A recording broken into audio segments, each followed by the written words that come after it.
My best friend lied to her husband about having dinner at my place while she went partying, leading to a tragedy. Her deception led to my death, but now I am back to set things right. My supposed best friend Brittany was preggers and hitting up a strip club to ogle the male dancers, but she told her hubby she was at my place scarfing down chili. Then, after a wild night, she ends up with a miscarriage and she pins the whole damn thing on me. Her husband Chad, a real meathead, shows up at my door with his buddies, swearing he's gonna make me pay. Before I could even explain, he beat me to death. I blinked and suddenly I was back for the day Brittany asked me to cover for her again. Seeing Chad stumping up to my porch, I just laughed. She was the one who wanted to go out and act a fool when she's pregnant. It's not my fault if she's been wilding out. Maybe the problem is you. Brittany, my train wreck of a bestie, was waddling around a strip club, getting cozy with some dude wearing next to nothing. She told Chad she was at my place eating chili. My phone buzzed nonstop all Chad. I ignored the first few calls, but he started spamming me with voice messages. Clicking on one that was like 59 seconds long, I held the phone away from my ear. Even then, Chad's full-on rage tsunami blasted through the speaker. Amy, are you freaking kidding me? Brittany's pregnant. You are letting her eat that crap. If anything happens to my kid, you are dead meat. And while you are at it, tell her to turn on her damn phone. I've called her a million times. Did you talk her into going out again? Listening to Chad's entitled rant, I rolled my eyes.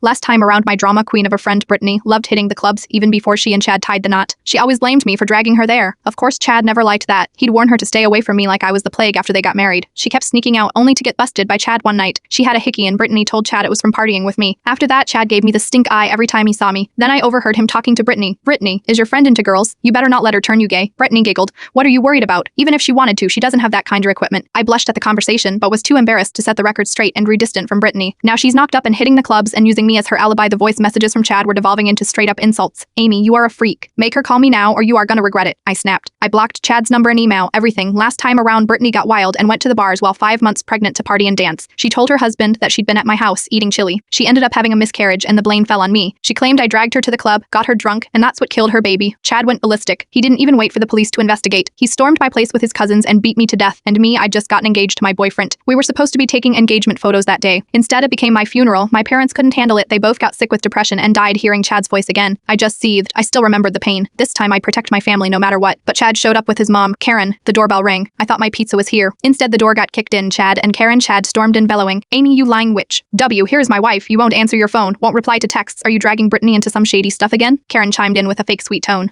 Amy, honey, you are getting up there in years and still single. Are you sure everything's okay with you? Seeing their accusatory faces, I clenched my fists. Normally, I'd give them a piece of my mind, but I knew what that led to. I needed to play it cool. I took a deep breath and forced a smile. Brittany's supposed to be resting at home, isn't she? I have no idea where she is. Last time around, Brittany said she was at my house when she went to the bar. After the miscarriage, her husband went to my house and beat me to death without listening to me. This time I tried to explain, but seeing Chad, I knew I was wrong. He'd always believe I was a bad influence. Brittany made sure of it. Chad killed me because he was finally fed up. Karen, seeing I wouldn't talk, started in. Amy, Brittany's pregnant. She's supposed to be resting. She said she was coming here for chili, but it's almost 10 and she's not home. Her phone's dead. Brittany doesn't lie.